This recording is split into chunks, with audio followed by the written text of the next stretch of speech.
Hello and welcome to this week's episode of the Veg Grower Podcast. My name's Richard and I want to encourage and inspire you to grow more of your own food in whatever space you have available. And I do this by sharing exactly what's been going on in my own allotment and my own kitchen garden based here in Littlehampton on the south coast of the United Kingdom. I've been growing my own food for over 30 years, but I still learn something new every single day. Now, coming up this week in the Potting Shed, we're going to be talking about our book of the week, which is all about a year living on a canal boat. Added to that, down on the allotment, the potato planting continues, as well as mulching our soils. But we start off this week in the Potting Shed with our seed of the month. Well, we start this week off with an update from the kitchen garden. Technically half inside the kitchen garden and half in the potting shed, which is where you will find me at the moment. And that is because this is the time of year where everything needs doing at once. The light is good, the soil is warming, the whole garden just feels like it's starting to wake up properly. Now, I have been sowing peas this week, both indoors and directly outside. And there's a very good reason for this. The overwintered peas that have been growing under the cloches, they've really came on recently. So I've removed the cloches from over them. What I noticed is they are starting to show their first little flowers. Now, this is a good sign. This is always a lovely moment, but it does mean that they need support. When peas start to flower is normally a sign that you start to get their tendrils producing as well. And as they climb, they produce more flowers. So what I've done is I've stuck in some pea sticks for the peas to climb up. Now, the pea sticks will, of course, help the peas grow, but it also stops the peas flopping around in the wind because we are still getting the odd bit of wind. Now, added to that, there's been a fair bit of weeding going on too. Everything at the moment seems to be growing at double speed. It is spring after all, but not just the weeds are growing, the crops are as well. So clearing away the beds, giving it a good tidy up before the next round of sowing. It is just amazing how much better everything looks once the weeds are out and the soil has had a good rake. Now, of course, back in the potting shed, I have been doing more seed sowing and plenty of potting on. The seedlings that we have growing at the moment are chilies, our aubergines, our tomatoes, our celery, everything that we've spoken about growing over the last few weeks. They are getting bigger and bigger and bigger. They seem to suddenly outgrow their pots overnight. So I'm moving them on into bigger and bigger pots in order to give them a bit more space to grow. But because of space being limited, I've also had to start putting my plants into the cold frames. Now, they are really starting to earn their keep now as well. They're warm enough during the day to take the young plants, but it's also a great way to start hardening them off without fully exposing them to the full chill that we might get overnight. And actually, I have noticed it has been quite chilly overnight. Now, this brings me to why I'm here in the potting shed. It's because I'm sowing our seed of the month, which for April is beetroot. Now, I'm going to grow a few different varieties this year, but the classic one is, of course, Boltardi, which is incredibly reliable, resistant to bolting, perfect for early sowings when the weather can't quite decide what it's doing. Now, traditionally, beetroot does prefer to be sown directly into the ground. And if your soil is ready, that is still a brilliant way to do it. But I'll be honest, I've had just as much success starting them off in plug plant trainers. For me, it just gives me a little bit more control over the moisture and temperature. And I don't like sowing direct where I can. It just feels a little bit easier for me to get crops growing. Now, I am on a clay soil, so it is a cold, heavy soil, so it probably works to my benefit to start them off in plug plant trainers, and then once the seedlings have a couple of true leaves, they then transplant beautifully. Now, other varieties of beetroot that I will be sowing include Chogia, which is a candy stripe beetroot. It's got these pink and white rings on the inside. Slightly sweeter, but it is a brilliant grated raw into salads. Then there's a Burpee's Golden. Now, this gives you a lovely golden roots that don't bleed all over the chopping board. They're fantastic roasted and stay tender even when they get a little bit bigger. Now, of course, if you are after any of these seeds, you will find them on links on our show notes, which will take you to our chosen seed supplier, Premier Seeds Direct. And they also do a really good rainbow beetroot mix, so several different varieties of beetroot in one packet. This is just a fun way to get a little bit of everything. You will find all the links, affiliate links for that matter, in the show notes if you do want to take a look. Now, once the beetroot are in the soil, all we've got to do is ensure we try and keep them as weed free as possible, and we make sure the soil doesn't dry out, because that can lead to the beetroot bolting. We will need to thin out the beetroots as they grow, so thin them out to 1 every 10 centimetres. I highly recommend that you try and eat the thinnings too, because they can still be just as good, just a little bit on the small side. Once the roots themselves get to a good sort of golf ball size, then they are ready for harvesting. You can harvest them a little bit later should you need to, but I find that when they are still quite young, they taste the best. So give it a go. Let me know how you get on. You will find links in the show notes, of course, and they are absolutely delicious. Beetroot, I do find we don't get many problems with. They are fairly easy to look after. Don't get many pests in general, but as I say, once they're in the soil, we've just got to make sure they don't dry out. The number one problem I hear from people is that they tend to bolt, and this is why varieties like Bolt Hardy exist. I do find Bolt Hardy do still bolt. They're not completely immune, but I just find that they are a good variety to choose as long as you practice keeping the soil moist at all times. Well, that is it from the kitchen garden. Easter weekend is looming, and I have got a huge list of things that I want to do next weekend in the garden, as I'm sure you do too. Anyway, I'm going to head on down to the allotment, and I hope you meet me down there in just a moment. In the meantime, let's find out what's been going on in the Supporters Club this week. Well, I think if you've listened to this podcast for any length of time, you will know what I'm going to ask you. If you enjoyed this podcast, then please leave a rate and review on your podcast provider. It only takes you a few seconds, but it means the world to us. Added to that, if you are enjoying this podcast, you want to help support this podcast, keep this podcast running, then please consider becoming a member of the Veg Grower Podcast Supporters Club. For just £5 a month, you get access to extra behind the scenes podcasts that give you more of an idea what's going on here at the Veg Grower Podcast HQ. But added to that, once a month through the letterbox, you will receive our monthly seed pack. And that seed pack contains a collection of seeds that I've carefully chosen for you to sow throughout that month.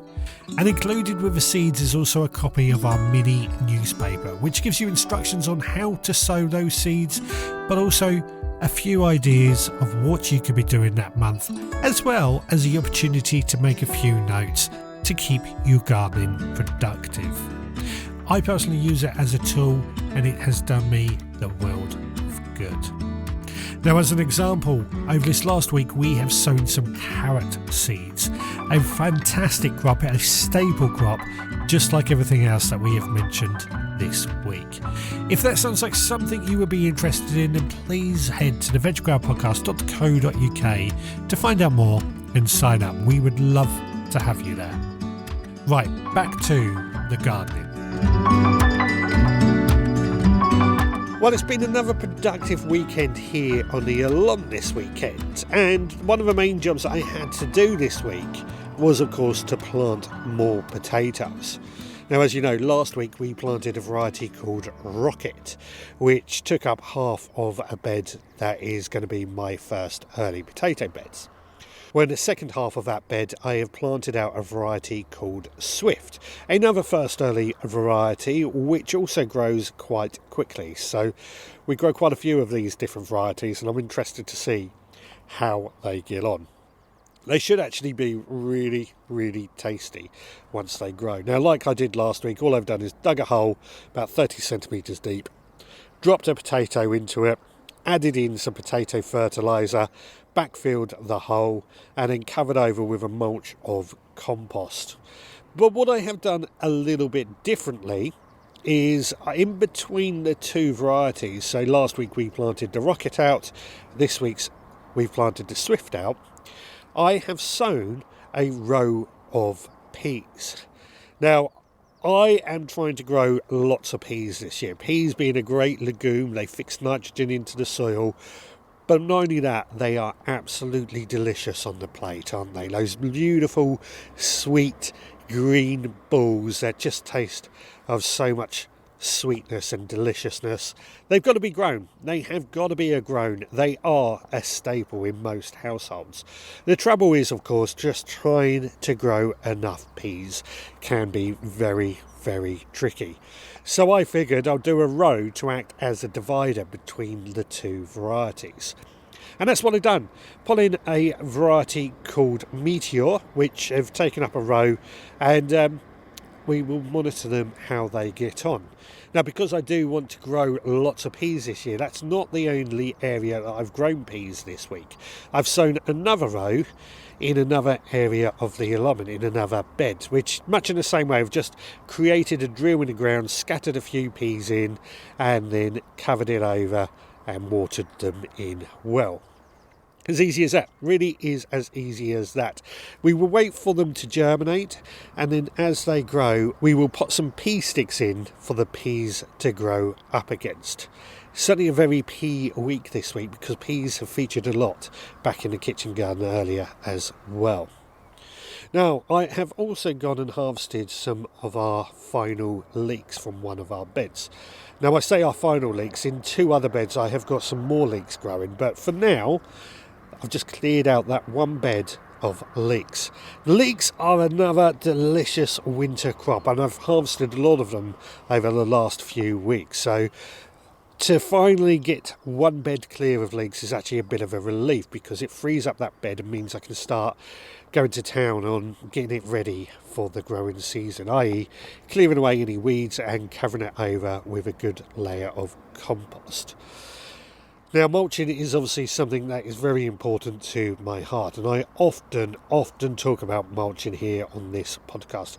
And the reason being is it is something that I do a lot of. I actually believe if you want to have an allotment or a kitchen garden, and a successful one which is fairly low maintenance, then mulching is generally the way forward. Compost, of course, being the best that we can use.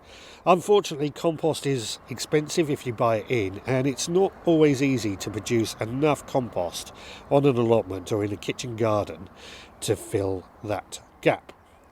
So, as you know, I have been using straw a lot lately, and that, for me, since I started using it last year, the benefits have been absolutely amazing, and areas where we're going to continue adding straw mulches, particularly around the potatoes and other areas. One of the other things that we are doing with straw, however, is straw bale gardening, and this is a technique that, well, it's an interesting technique. You're basically growing it in a straw bale, but you do have to condition the straw bale before you can use it. And what you have to do is add a high nitrogen fertiliser in the form of urea.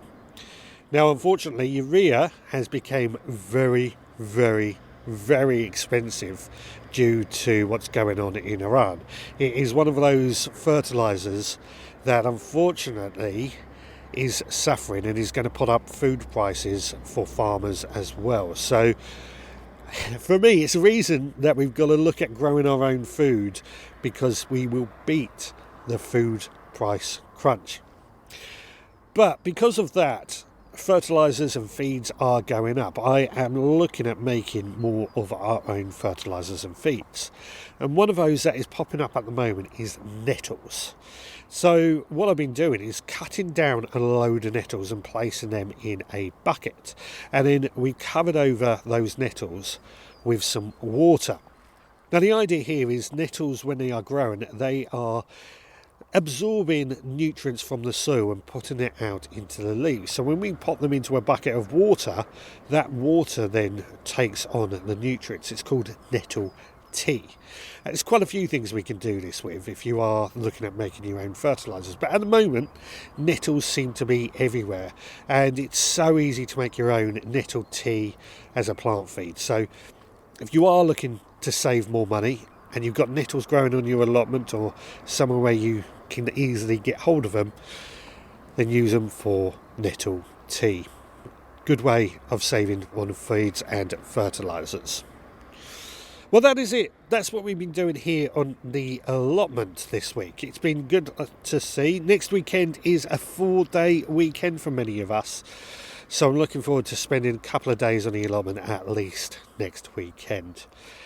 But I'm going to head on home now, but I will meet you back in the potting shed. In the meantime, let's find out what's been going on in the kitchen this week. Chopping all the veggies, sizzle in the air. Chef's got with the magic, smells are everywhere. Water starts to boil, onions hit the pan. Recipe of the week, let the feast begin. Cooking with Chef Scott, flavors come alive. Tune in every week for a tasty bite. Now, with all this potato planting going on, it has made me crave some delicious new potatoes, otherwise known as salad potatoes. Unfortunately, it is a little bit too early for these type of potatoes, but our stored potatoes still have some very small potatoes, which were perfect for our dish of the week, which is a 1-pan spring green and new potato hash with a fried egg.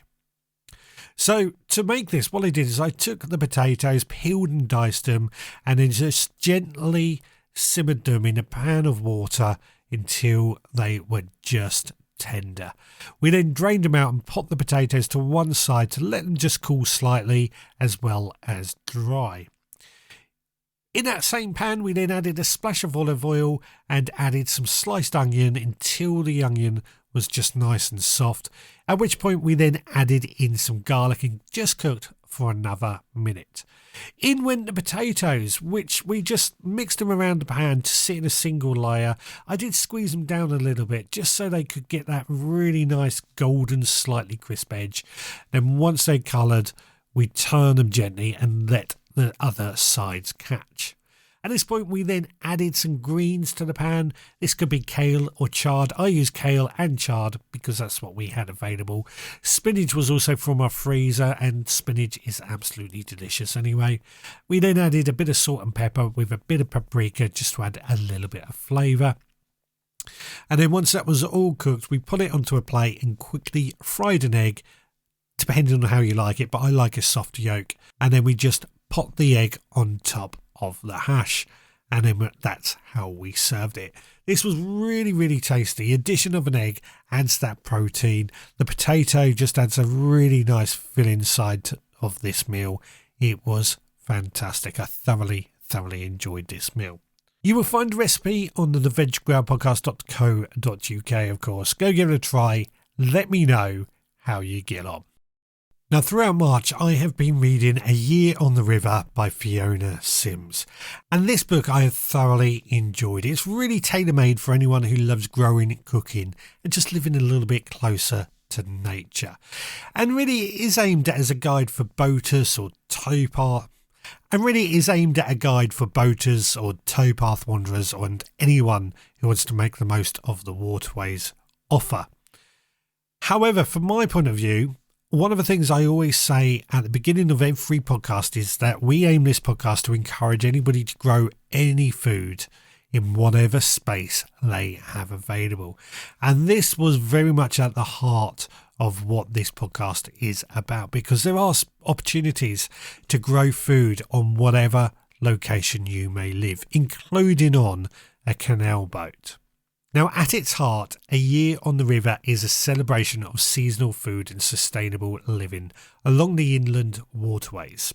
Fiona Sims, the author, structures the book around the year, showing how each season brings new opportunities to really grow, forage, store and cook, even if your kitchen is no bigger than a postage stamp. She covers growing your own produce on a boat or mooring, foraging along the towpath, cooking fresh, simple meals in a tiny galley, storing food sensibly to reduce waste, and buying locally and seasonally whenever you are moored. It's all woven together with over 40 recipes, from wild garlic pesto to banana pancakes with foraged blackberries, and even roasted chalk stream trout. Now, what really strikes me is how practical the book is without losing its charm. Fiona understands the realities of cooking on the water, the limited space, the need to plan ahead, the joy of stumbling across something edible on the towpath. The photography and illustrations add to that sense of river life, being both beautiful and achievable. Now, of course, Fiona isn't new to the world. She's written for The Times, Delicious Decanter and more, and she regularly cooks aboard her own boat. That experience shows in a way she writes confident, encouraging, and it grounded in real life. Now, this book is really aimed if you are living on a boat or dreaming of living on the boat. But I simply just love the idea that this book encourages seasonal, sustainable cooking. This book is going to speak to you. It is fantastic. It's also a great fit for us gardeners who really want inspiration beyond the allotment, especially those who enjoy foraging or experimenting with small space growing. Now, what I love about A Year on the River is how it reframes the waterways as a living pantry, not in a romanticised way, but in a practical, everyday sense. Fiona shows that with a bit of planning and a willingness to explore, you can eat incredibly well, even in the smallest of kitchens. It's the kind of book that doesn't just give you recipes, it gives you a lifestyle to dip into. And for anyone who enjoys the rhythms of the season, as most of us gardeners do, it's a refreshing, inspiring read. If you are looking to buy this book or you like the sound of what I've described, I will of course add links in the show notes for this book that you can buy it from Amazon. I thoroughly enjoyed the book overall. I really, really did. Now, for our April, I will be reading the RHS book, Can I Grow Potatoes in Pots? Now, this sounds like a very interesting book to read indeed, but I will tell you more at the end of April. Well, we are coming up to the end of this week's podcast. I hope you have enjoyed it as always. If you have, then please leave a rate and review on your podcast provider. It only takes you a few seconds, but it means the world to us. On that note, Lynn has left us a message and she says, "Hi Richard, listening to the part of your podcast on bees reminded me of a programme I've just watched, My Garden of 1,000 Bees by wildlife cameraman Martin Doran. The photography is mind-blowing and his narration is so personal. I think you'll love it. It's on iPlayer. Happy watching, Lynn." Well, thank you very much for that, Lynn. Unfortunately, I can't watch iPlayer as I don't have a TV licence, but that sounds really, really fascinating. And on that note, I am soon going to be keeping my own bees in order to produce my own honey. We are genuinely going onto a course and giving it a go. So we have got lots of content coming up about keeping bees. And I think it's going to complement ourselves really, really quite nicely. Now, if you have enjoyed this podcast, you want to help support us as well, then please consider becoming a member of the Veg Grower Podcast Supporters Club. Just £5 a month, you get access to extra podcasts, a collection of seeds, and our mini newspaper. For me, £5 a month is an absolute bargain, I have to say. Details on that are on our website, theveggrowerpodcast.co.uk. If you are on our website, you can of course leave a comment on the bottom of a blog post, and you can also leave us a voicemail. I've recently been improving the website, so you should find it much faster now, so please do go check it out. If you want to get in touch, my email address is richard@veggroundpodcast.co.uk, and of course you can find me on social media. Please do give us a follow and a like and all that jazz. We will be back again next time, so until then, please take care.